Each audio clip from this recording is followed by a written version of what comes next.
Ունենք մի դարպաս տեղ, մյուս դարպասը ընդեղ է եղել, այսինքն լայն մասը որ նայում ենք, ինքը ծուղակ է եղել։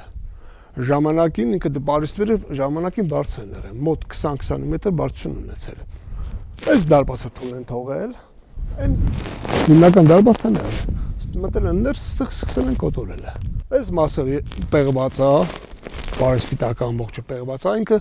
ժամանակին եղել է զին պայեսներ, այն ժամանակվա։ Հետագայում Լորբեր գյուղը որ եկել աստեղ, մենք ստեղ ենք եկել։ 1800-ականների կեսին, ասենք, սկսել են բնակվել, որտեղ որ հարմար եղել ապրելու համար, սարքեր բնակվել են։ Մինչև 1920 թվականներն ապրել ենք ստեղ, մեր գյուղացիք որ եկել են 1800-ականներին, ասենք կեսերին, ստեղ անդերություն ա եղել արդեն։ Բերդը իր նշանակությունը կորցրած ա եղել։ Մոտիկանանք ստեղ ունենք կամուրջ։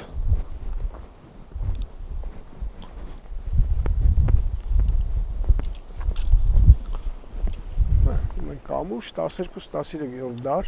սա սարքել են Զաքարյանները, սա ուռուտ գետն է, նա ձորագետը, երկու կամուրջ ենք ունեցել, այսինքն տարածքն որ նախկինում ապրել են մինչև 10-15 հազար բնակություն է եղել, բնակության 15 հազար բնակություն ներսում չէր կարող ապրել, ապրել են դրսում արևարձանները, ասենք մեջը որ նայում ենք, մեջը ինքը թերակղզի է, ձորագետը, այս ֆռնումա, գալի ուռուտ գետը խառնում այնտեղ։ Այսինքն կարային մենակ մտնեն սենց այս ճանապարհով, ուրիշ ճանապարհ չենք ունեցել։ Այսինքն դե ձորով կարային բարձրանալ, այնտեղ պատած շարած, այսինքն որ մարդը չկայանա բարձրանալ։ Բայց ամեն դեպքում մտել են, էլի սև։ Ամեն դեպքում 13-րդ դարում, 11-րդ դարում սելջուկները, հետո 13-րդ դարում թաթար մողոլները։ Ամենաշատ վնաս ամրոցին տվել են նրանք։ Վերացիքել են եղել, պարսիկներ են եղել, արաբներ են եղել, թուրքմենական ցեղեր են եղել, արկակոնելու, կարակոնելու։ Ներսը 9 հեկտար է։ Բայց օբշի ընդհանուր դրսով բանով 30-38 հեկտար այնտեղ գրած, բայց ինքը շատ մեծ է։ Եթե հաշվենք ձորի են կողմերը, ասեն ավելի մեծ է։ Այս բաղնիքին ասում ենք մեծ, նա փոքր, բայց որտեղ պեղվեց, բացվեց, բանից բարձր որ նա ավելի մեծ է։ Նա որպես մենք ասում ենք թագավորական բաղնիկ, որովհետև նա պետք է առանձին լիներ, չէ՞։ Այս մի քանի բան է մնացել, այստեղ կանենք, ավարտեն արդեն ամբողջական իր տեսքին կգա։ Սա ընդհանուր քաղաքի բաղնիքն է եղել։ Սովորական ժողովուրդը այստեղ լողացել, մյուսը շատ հավանական է, որ պետք է թագավորին առանձին լիներ։ Շատ բաներ ա գտնվել ու շատ բնորոշ է հենց թագավորական բաղնիքին։ Սրանք տաշտեր են, ջուր վերցնելու տաշտեր։ Այսինքն ոչ մեջը լողանալու մա։ Ջուր վերցնելու տաշտեր են։ Այս մասը որ նայեք, մի հատ կարակ նկարեք, ինքը տակաստող հատակը մոտարապես ինքը վերականգնված է այս բային։ Երթիկներն եղել են, որոշ վերականգնված է, որոշները կային։ Կոմունիստական շրջանի ժամանակ ստեղ գալիս էին ռուս տուրիստներ։ Նրանք ջարդում էին, հետենում որպես սուրիներ տանում։ Այս բաղնիքինը քիչ էր մնացել Իրանը։ Այսինքն մոտարապես ու սարքվեց, ասենք, որ սենց է եղել։ Հետագայում այս բաղնիքն օրինակ մեր գյուղի ժամանակ, որ մենոնք ստեղ ունեն, սա տուն է եղել, տուն է սարքել։ Ինքը 2 տարի առաջ որ պեղվեց, ինքը հողի մեջ սա փագեց ստեղ։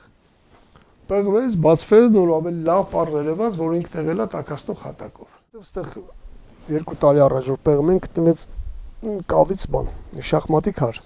Դա էլ այեզակի բան էր։ Հետո նախկինում սենց ասենք բաղանիքները ավելի շատ հավաքատեղ եղել։ Պայմանագրեր կնքելու համար, ժողովներ անելու համար, որոշումներ կայացնելու համար, ասենք լողացել են թագավորները, իշխանները։ Այսինքն մենք անվանում ենք թագավորական բաղնիք։ Հետո տեղ ունենք ամառային բաղնիքներ։ Այդ բաղնիքից մի քիչ ենք բաց ամառային բաղնիքներ։ Ինքը որոշ բաներ կա։ Մեր եկեղեցիներին այդքան շատ նման չի։ 1901 թվականին ինքը ոցվել է։ Ավազան ունենք Մկրտության ավազանը, նա ավելի հին է, քան տարածքը, 6-7-րդ դար է։ Սա 12-13-րդ դարի խաչքարեր են։ Ինքը խաչքարի պատվանդան է։ Մարդու պատվի, իր տղեն, կինը եւ այլն կանգնացել են խաչքարը։ Աբրահամի որդի Մխիթարը եւ այլն ասենք էլի։ Բայց տեսքը պահպանվում է, ընդհանուր քարերը ճիշտ օգտագործվում։ Հա, լրիվ տեսքը հին ոչի բանի ձեռ չեն տալի։ Ֆերեզ կա, բազալ կա, տուֆ կա, ամեն տարի պեղումներ արվում է։ Պրոստը տարի կա, խոսքի մի քանի ամիս տարի կա 15 օր ասենք։ Նախացած տարի ամաններ հայտնաբերվեց, կավ էր ջնարակապատ, բարեսպիտակից, իր վրի նկարն է թռչունների գլխով էր։ Դա էլ հրաշք էր, այսինքն պեղումներով ամեն ինչը չէ որոշվում։ Այսինքն այս տարածքը շատ զարգացած է։ Այդ ձևի ամաններ գտնվում է անի, ըմդվինում ասենք։